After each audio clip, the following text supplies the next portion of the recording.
Before we begin, I want to quickly talk about edubirdie.com. If you're in college or high school and are struggling with your academic papers, be sure to check them out. They are a professional essay writing service and can help you out in a big way. Unless you live under a rock as an NBA fan, you should know by now that Jimmy Butler has wanted out of Minnesota for months. He requested a trade before the season even started, but was not immediately granted that request. Since then, he has done everything in his power to force his way out of the situation that he was in and push the team into moving him somewhere else as soon as possible. He's been vocally upset in practices, he's called out front office members, and he's even sat out of a few games. After all of this, as you can tell from the title of the video, Butler has finally been traded to the Philadelphia 76ers, which is a massive move that will definitely shake things up around the league. This brings us to the topic of today's video, where I will be looking at how this trade affects both teams involved and what it means going forward. Before we start though, make sure to like the video and subscribe to the channel, as all support is very much appreciated. Now with that being said, let's begin. The first side of the trade we'll look at is from the Sixers' perspective. The Sixers made it clear at the beginning of this past summer that their priority was to add a third star to the two young and up-and-coming superstars that they already have on the team with Joel Embiid and Ben Simmons. After losing to a shorthanded Boston Celtics team in the playoffs last year, it left the impression that the team as currently constructed was not enough to become serious contenders in the NBA.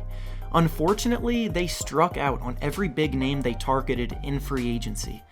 There was real hope that LeBron James would consider signing there because of his connections with Ben Simmons being signed to his agency. James even sent his representatives to meet with the Philadelphia front office, but in the end he chose to go to the Lakers because at this point in his career, he seems to be focused on a lot of his outside businesses off the court and doing what's best for his family, and LA was the spot that allowed him to do just that. Paul George was also a target for Philly, but he chose to re-sign with the Thunder without even taking a meeting with anyone else. The thought of trading for Kawhi Leonard was also a possibility, but at the time, the status of Kawhi's health was unknown to the public, and he's only under contract for one more season, so risking giving up valuable assets for an injured player that might leave after one season steered them away.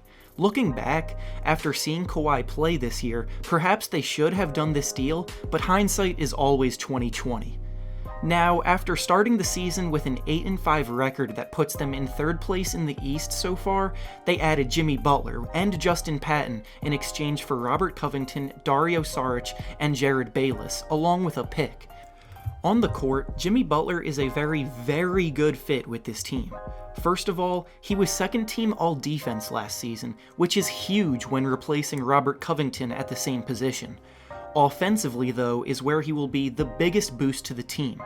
The Sixers' biggest, most glaring weakness the last two seasons has been their lack of shot creators and go-to scorers from the perimeter. Their offense relies heavily on Joel Embiid dominating down low and in isolation situations from the mid-range. Outside of that, they have worked JJ Redick to death in half-court situations when the game slows down, running him off screen after screen until he gets a good look. The team thrives in transition with Simmons, but when the game slows down, they have struggled. Butler is known to be able to take and make big shots down the stretch, and he's definitely not afraid of the moment. However, with Butler comes his own expectations for his teammates. He didn't like Wiggins and Towns because of their lack of improvement and willingness to work hard on both ends. This could create some issues for Markelle Fultz, who has been coming along very slowly as a player. The hope is that Butler will motivate him to continue to work hard on his game and improve, but whether or not Fultz will benefit or struggle as a result is going to be something to watch for moving forward. However, Butler should have no problems with either Simmons or Embiid, because they both work very hard on both ends of the floor, which is exactly what Butler likes in his teammates. With Adrian Wojnarowski reporting that the Sixers are set to sign Butler to an extension past this season to lock him in for the considerable future, I like the big three of Embiid, Simmons, and Butler a lot. Butler may be turning 30 soon, but he's an experienced all-star who should still have, hopefully, 5 good years left in him. Now let's turn our focus over to the Timberwolves and their side of the trade. Jimmy really put them in a tough spot in this whole situation, and looking back at the trade the Wolves made to acquire him last year, there are a lot of regrets. They gave up essentially Zach LaVine, Lauri Markkanen, and Chris Dunn for Butler, who is now gone. LaVine has been a lethal scorer early on this season, dropping 30 points on a nightly basis. Markkanen was very impressive as a stretch 4 last year and showed a ton of promise, and Dunn even looked a lot more comfortable in Chicago and is developing into a solid two-way player from the point guard spot. They essentially gave up that haul for Dario Saric and Robert Covington now, who by no means are bad players, but they were expecting Jimmy Butler to work out on the team and he just didn't.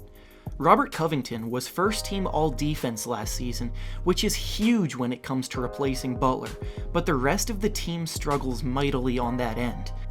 This season, the Wolves are the 28th ranked defense in the NBA out of 30 teams, making them one of the worst. Covington is good for sure, and lineups do tend to improve on the defensive end when he is on the floor, but that was in Philadelphia alongside Ben Simmons and Joel Embiid defensively. Now he's playing alongside Andrew Wiggins and Karl Anthony Towns, who are basically on the opposite end of the spectrum defensively. He'll fill the void Jimmy left, but I don't actually see them improving much on that end of the floor. To add on to the point about the Wolves being one of the worst defensive teams in the league, Dario Saric doesn't help in that regard either. This season, he's been absolutely abused on a nightly basis on that end of the floor, and really struggles to stay with anyone quick.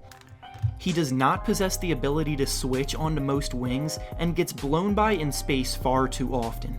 He got away with it more than he should have because he had Embiid protecting him back when he was in Philly, but in Minnesota he doesn't have that safety net behind him to protect him. The trade isn't all bad for Minnesota though by any means. Both Covington and Saric stretch the floor, which should help open up the Wolves' offense. With Jimmy Butler gone, Cat should become the focal point on the offense, and when he'll be able to operate down low with a more spread floor, that'll help his production increase. Saric was just short of shooting 40% from 3 last season, and Covington shot about 37% from 3 last year and is currently shooting 39%. Now looking at some of the other offers the Wolves had for Butler, it's difficult to say whether or not this is the best they could have done. Reports said that after the team lost to the Kings to go to 4-9 on the season, Coach Tibbs finally caved and knew his team wasn't going to do anything with or without Butler, so he made a trade, but maybe he should have explored all of his options before rushing it. The Rockets offered 4 first-round picks, which is a hell of a lot of value. Sure, the first 2 probably would have been late in the round because of how good the Rockets would be, but as time goes on, the Rockets are destined to progress, and in 6 years, when the later picks would be made by the Rockets, they're destined to slow down, so that pick could have been in the lottery. Additionally, as we have seen in recent years that there are very good players at the end of the first round, such as Josh Hart and Kyle Kuzma on the Lakers, so it might have been worth it. They also apparently declined a trade for Josh Richardson from the Miami Heat, and Richardson is currently having a huge breakout year. He's a borderline all-defense caliber defender already, and his offensive production has increased every year. If he continues to develop into a borderline all-star, the Wolves will probably regret turning that down as well. Overall, the Wolves are more than likely destined to return to the lottery, and while all hope is not lost, this deal will leave a bad taste in the mouth of the organization for a while. Now, let's look at the trade effects on the league as a whole. The Sixers were probably in a tier below the Celtics, Raptors, and Bucks before this trade, but now I firmly believe they are in the same tier as those 3. They have a legitimate big 3 that are more talented than the best 3 players on any other team in the East. Both Embiid and Butler are top 5 players in the East right now, and Simmons isn't too far behind them either. In the playoffs, the best players in the series are typically more important than depth. The starters' minutes increase, and rotations get smaller, with bench players getting less of a role the deeper the team goes. By no means are the Sixers locks to make the finals now, because the Celtics, Raptors, and Bucks are serious threats in their way, but now I can confidently say that they are at least in the same tier as those other teams at the top, whereas before the trade, they were a tier below.